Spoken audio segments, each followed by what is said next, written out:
Good morning class 7। This is exercise 6.4 जिसे हम continue करेंगे।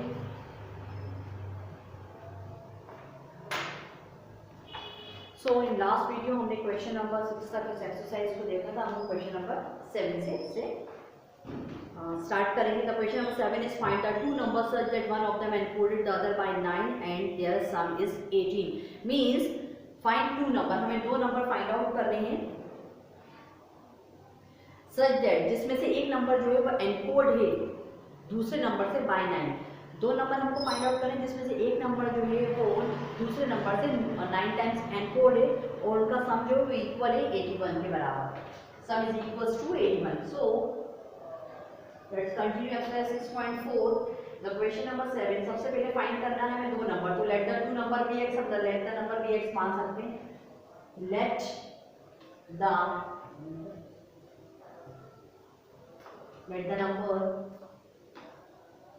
The numbers be x. हमने माना कि नंबर एक्स है। एक्स फर्स्ट नंबर, दूसरा नंबर जो है वो एक्स प्लस 9 करेंगे क्योंकि कह दिया है आपसे दो नंबर फाइंड आउट करने।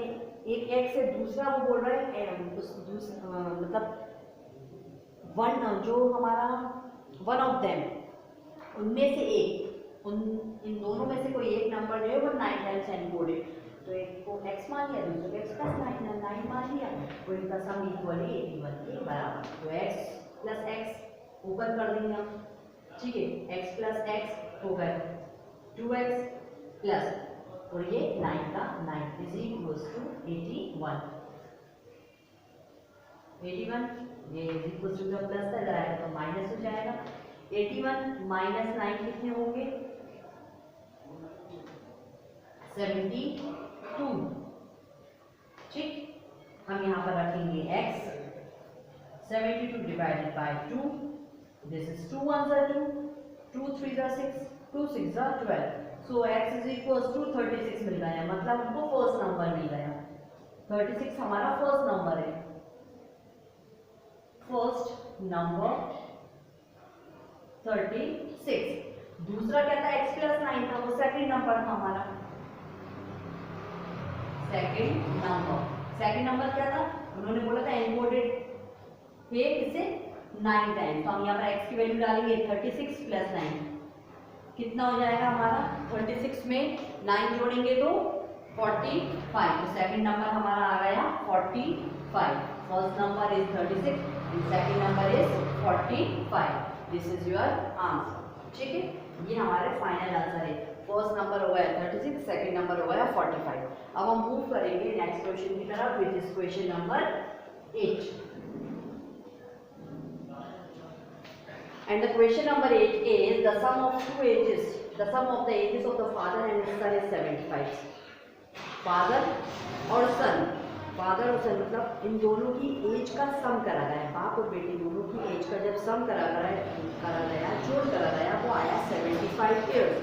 ठीक, the age of the son is 25। अगर बेटे की एज 25 ईयर्स है तो आपको फादर की एज निकालनी। जब दोनों की एज का सम 75 आ गया, उसमें से बेटे की एज 25 दी है, तो सन की एज कितनी, फादर की एज कितनी होगी? 50। सिंपल है।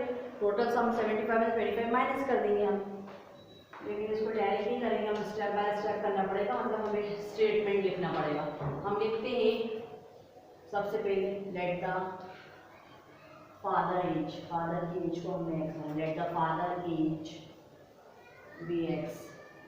ठीक, sum of their ages, sum of their ages 75। ठीक, सन एज, सन की एज कितनी है?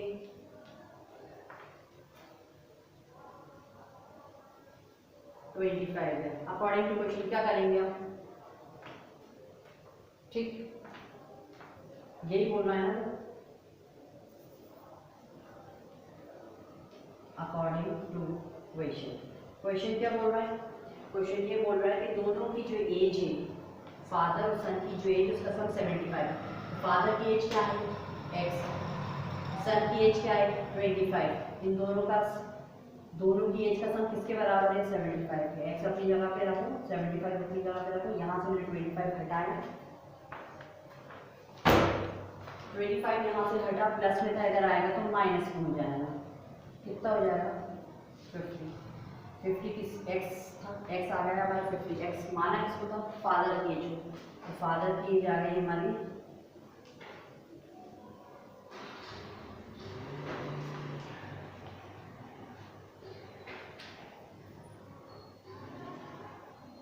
50 ईयर्स। ठीक है, ये हो गया हमारा क्वेश्चन नंबर 1। अब हम मूव करेंगे नेक्स्ट क्वेश्चन की तरफ, which is 9।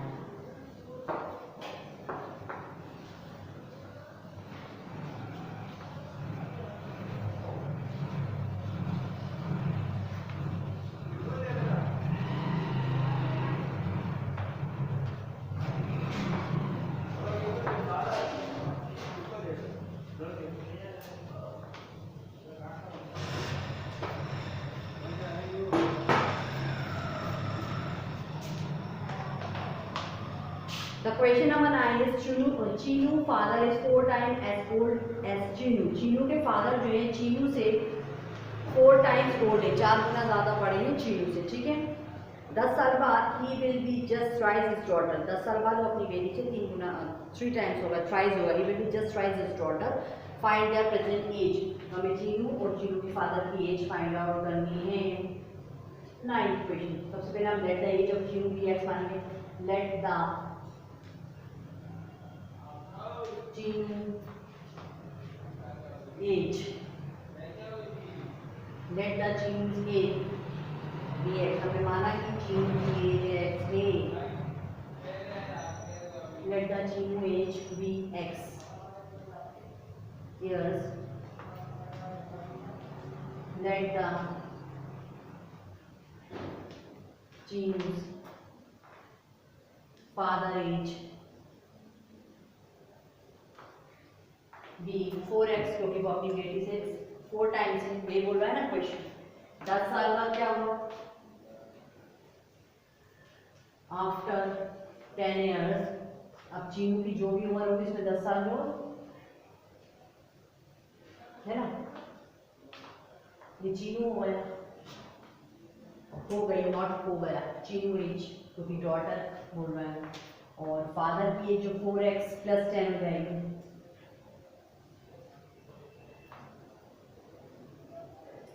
Chinu father as I समझ, ठीक है। According to question, according short form use करती हूँ, अकॉर्डिंग टू क्वेश्चन।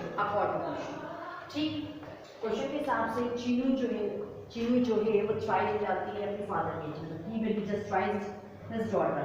तो हम क्या करेंगे, जो चीनू की एज है उसको ट्राइज कर देंगे 3 लिख के, और 4x = में 10 चलेगा, तो 3x ये हो जाएगा 3 × 10 = 30, मल्टीप्लाई करेंगे 3x 3 × 10 = 30, 4x + 10। ठीक है, फिर अब हम क्या करेंगे, x वाली चीज़ों को एक तरफ कर देंगे, 4x प्लस था इधर आएगा तो माइनस का हो जाएगा, और ये हमारा प्लस का था इधर आएगा तो माइनस का हो जाएगा।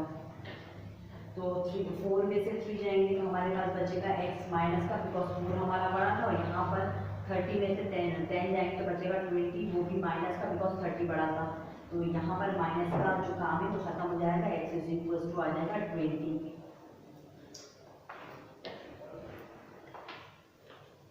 यानी कि चीनू की जो एज है वो 20 ईयर्स है, x = 20, यानी कि चीनू एज 20 ईयर्स।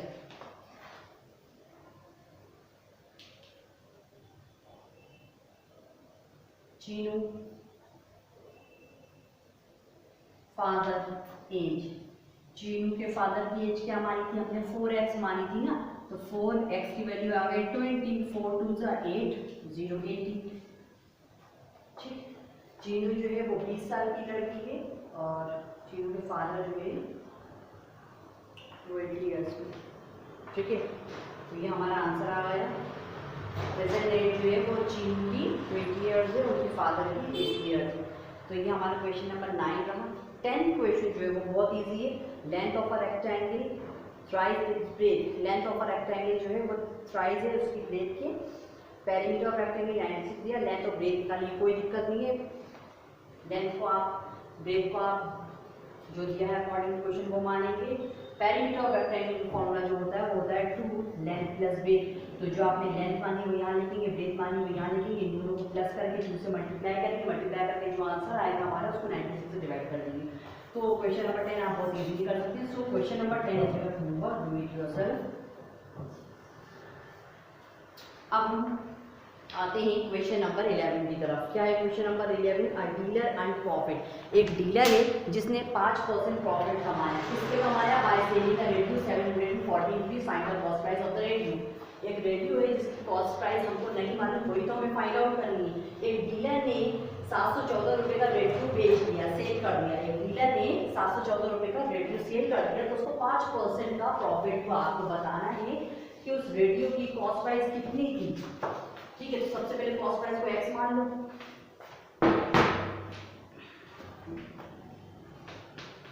क्वेश्चन है, हम लिखेंगे let the cost price be x। Let the cost price, short form use करेंगे और कॉस्ट प्राइस का CP। Let the cost price be x, हमने कॉस्ट प्राइस को x माना। तो सबसे पहले हम कॉस्ट प्राइस के हिसाब से 5% प्रॉफिट का निकाल देंगे। प्रॉफिट हुआ कितना हुआ, कितने रुपए का हुआ।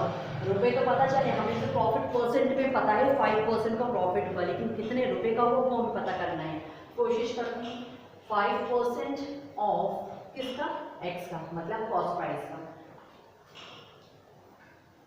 कॉस्ट प्राइस का 5% निकाला ना, मतलब कॉस्ट प्राइस से निकालना है। तो x परसेंट का साइन हटेगा 100 इंटू x। ठीक, तो x ये हो जाएगा 5 × 5, 5 × 20 करो अभी से। तो ये x बनता है, x हो जाएगा इज इक्वल टू 20। तो हमारे पास प्रॉफिट आया x/20, जो कि एक्यूरेट नहीं है। अगर हम इतना प्रॉफिट हमने लिख दिया x/20, ठीक है। देन सेलिंग प्राइस निकालने के लिए फॉर्मूला होता है कॉस्ट प्राइस प्लस प्रॉफिट। इस वजह से प्रॉफिट निकाला है मैंने, क्योंकि मुझे सेलिंग प्राइस का फॉर्मूला लगाना था यहाँ पर, उसमें कॉस्ट प्राइस में प्रॉफिट जोड़ेंगे। ठीक है, देखिए selling price is equal to cost price plus profit होता है। ठीक, and your cost price, your selling price is 714। Selling price तो हमको दे दी है, हमें फाइंड आउट करनी कॉस्ट प्राइस। कॉस्ट प्राइस हमको पता नहीं है, तो हम एक्स मानेंगे, यहाँ पर रख देंगे एक्स। प्रॉफिट के लिए अभी हमने ये देखा है कि x/20 हम यहाँ से निकाल के आए हैं। ये तो होल नंबर फॉर्म में आ गया। ब्रेक कर दो होल नंबर, पूरा कंप्लीट करो होल नंबर को। 20x, 20x, ठीक है। 20 का x से मल्टीप्लाई करो, 20x हो गया। 20x प्लस 1, x 1 के बराबर होता है। 20 प्लस 1 ये हो जाएगा 21x, अपॉन में आ गया 20। कुछ क्रॉस मल्टीप्लिकेशन टाइप दिख रहा है, इसमें अपॉन में आप 1 डाल दो, कर दो क्रॉस मल्टीप्लिकेशन। ये इधर हो गया, ये इधर हो गया। ऊपर आ जाइए इसके बाद इस जगह पे, तो ये हो जाएगा हमारा 1 का इंटू 21x से, ठीक है भाई। और इधर, और यहाँ हो जाएगा 714 का इंटू 20 से, ठीक है। तो ये हो जाएगा हमारा 21 का 1 से इंटू करा तो 21x इज इक्वल टू, यहाँ मल्टीप्लाई करके क्या मिल जाएगा? 0, 2 4 8, ठीक। 2 1 2, 2 7 14, x यही रखो। 14 2 8 0 को डिवाइड कर दो 21 से। 7 3 21,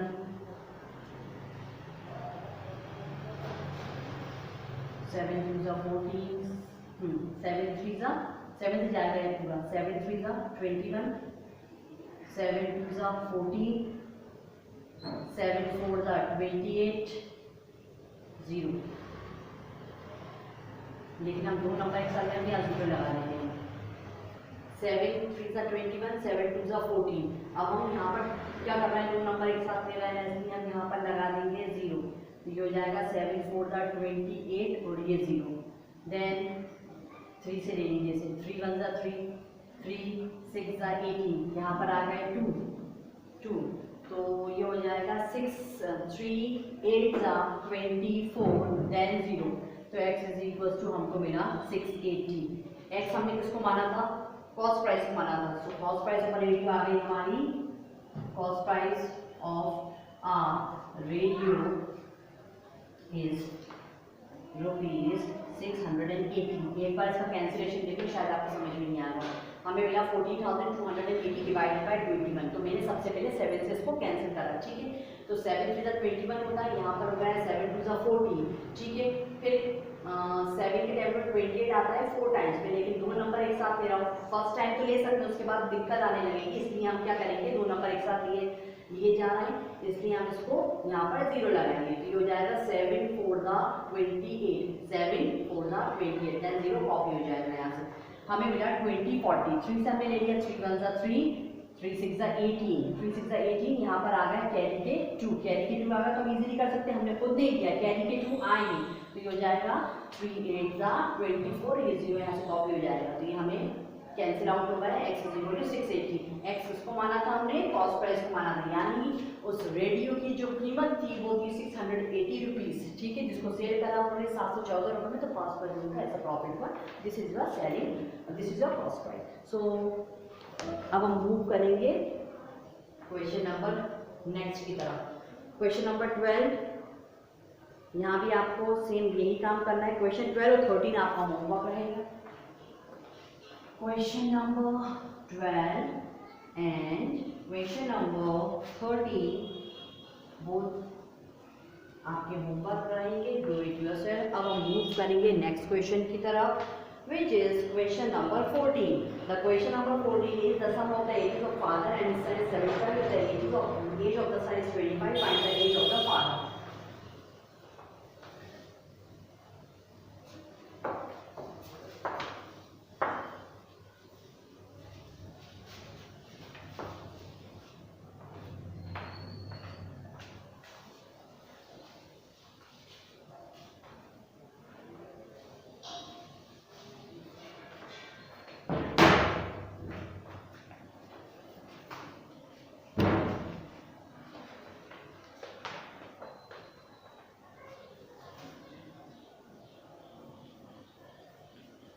क्वेश्चन नंबर 14 जो है, the sum of the age of father and son. Son of father की एज जो है उसका सम 75 आया। अगर सन की एज 25 साल है तो फादर की एज आपको निकाल लीजिए, बिल्कुल आपके क्वेश्चन नंबर 8 की तरह ही। तो हम लिखेंगे लेट, सबसे पहले तो हमें फादर की एज पता ही नहीं, तो फादर की एज को क्या मानेंगे, एक्स मानेंगे। Let the father age be x years, ठीक।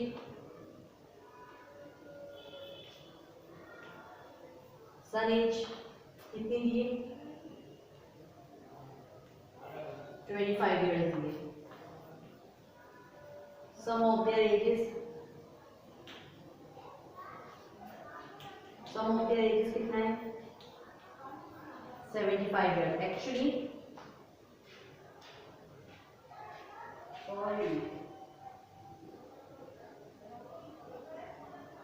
जो क्वेश्चन नंबर हमारा एज है, the sum of the age of the father and his son is 75 years. If the age of the son is 25 years, find the age of the father. Question number 8 और question number 14 same to same है, जैसे करने की कोई need ही नहीं। Question number 14 जो है वो बिल्कुल क्वेश्चन नंबर 8 की तरह है।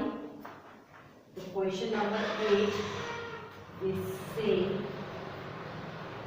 Question number same, question number 8 और क्वेश्चन नंबर 14 दोनों ही सेम है एक दूसरे के। तो 8 करवा के मैंने आपको 14 करने की कोई ज़रूरत ही नहीं है, तो 14 आप स्किप कर दीजिए, छोड़ दीजिए, आज के लिए इतना काफ़ी है। हम नेक्स्ट वीडियो में 15 क्वेश्चन से इस एक्सरसाइज को कंटिन्यू करके फिनिश कर देंगे, ठीक है।